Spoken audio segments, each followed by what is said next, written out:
In this video, we will be tasting our Spring 2022 batch of Tie Guan Yin Oolong from Taiwan, alongside the previous Winter 2021 batch.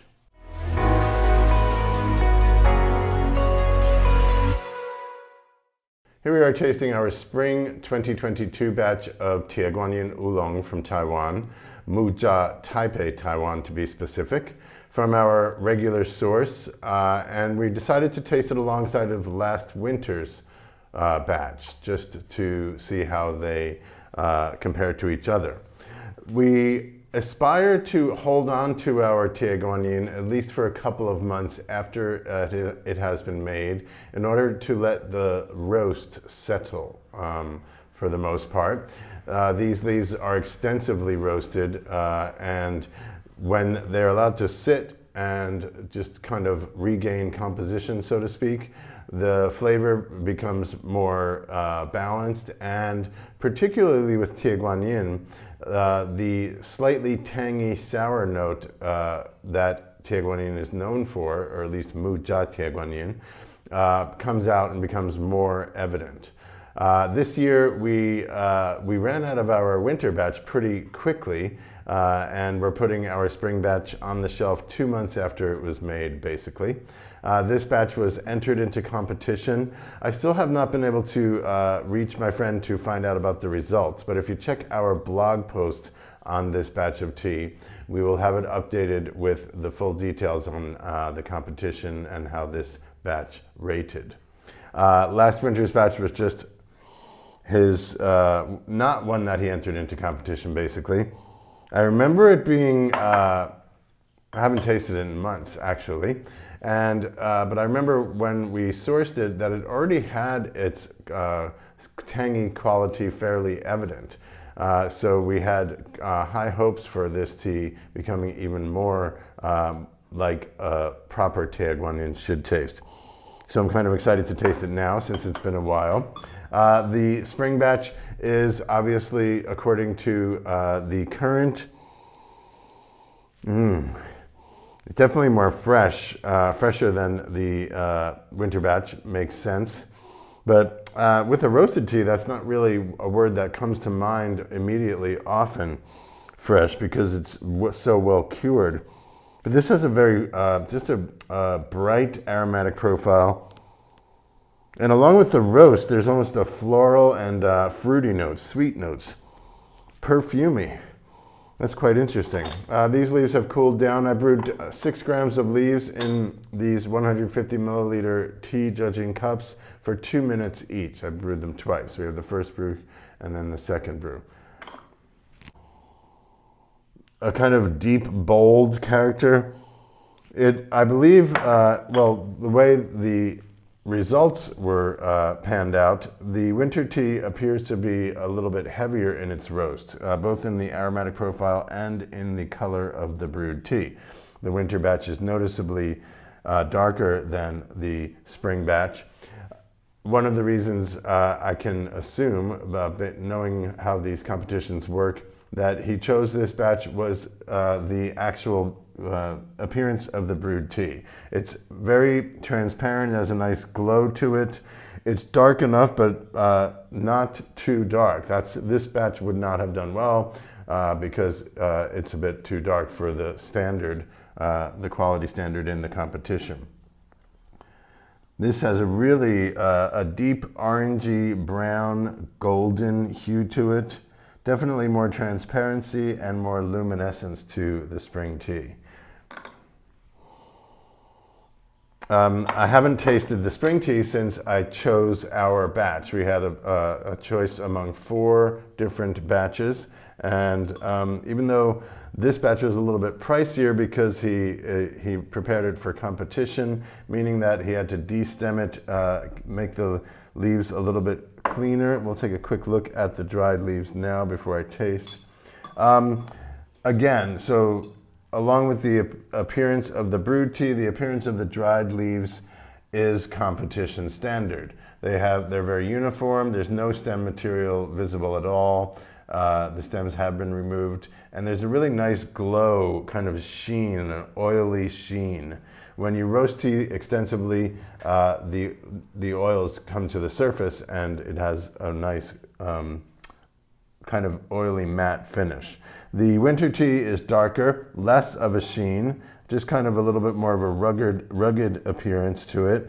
A little bit of stem material, so he didn't groom these. So, you know, you lose a lot of weight. This poor guy, I mean, he's not poor because he's an awesome artisan and he's able to make his living making these incredible batches of teas. But Tie Guan Yin is undoubtedly the most labor-intensive Taiwan oolong on the menu for sure. This guy does all the work, post-production work at least, meaning that after the leaves have been initially cured from tumble heating, he takes it on from there, brings it into his tiny little home factory and does the rolling and drying himself, which takes days, like 3 days to complete. And then there's roasting, like several times with like 8 to 10 hours per session, probably 4-5 times over weeks, if not months. Okay, I'm not going to wait any longer to taste. Go with the spring first, since that's what we're putting on the shelf.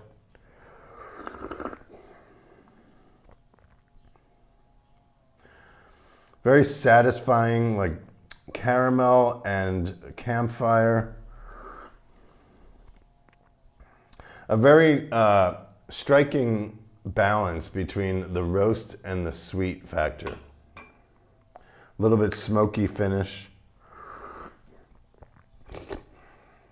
You definitely, when I did that sip there, the tang is there. I think more noticeably than when I chose this batch of tea well over a month ago.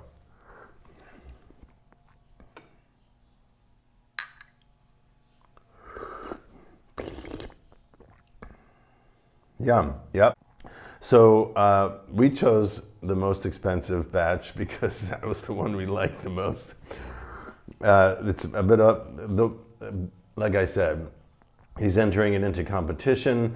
It probably achieved, I would bet it achieved an award that makes its value at least double because it's going to be packaged in award-winning packaging from the Muzha Farmers Association. So he wants to kind of represent that this batch is of higher value than his normal produce. Okay, it's been a while, Winter. Let's see what you got now.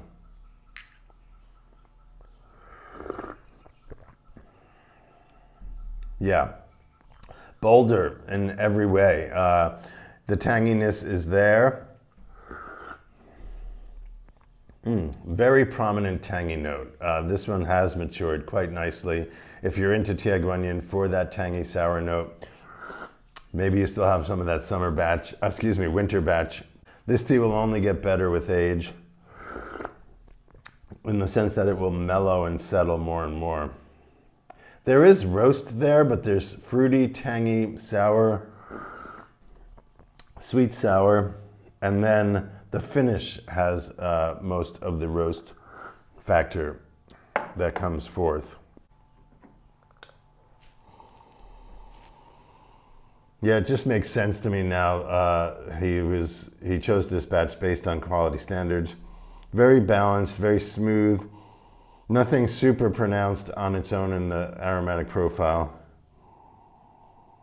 It's really, that fresh factor is in, I call it fresh, but just because it's like, it's a vibrant kind of fruity floral note over the underlying roast factor notes.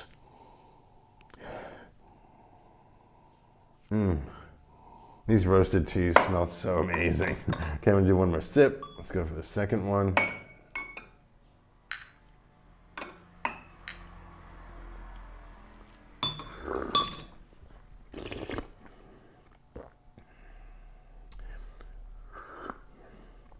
A particularly mellow, balanced Tie Guan Yin with not a heavy roast factor.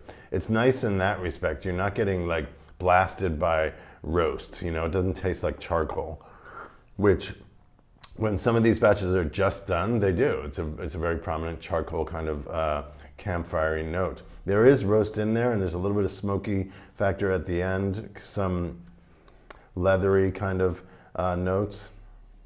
But overall, it's a well-balanced tea. I think that's the prominent quality. Very nice, a very nice, smooth, balanced, heavy roast tea. And with time, I would be willing to bet that that tangy note will come forth even more. It has to have some there in order to qualify, or at least to rate in the competition.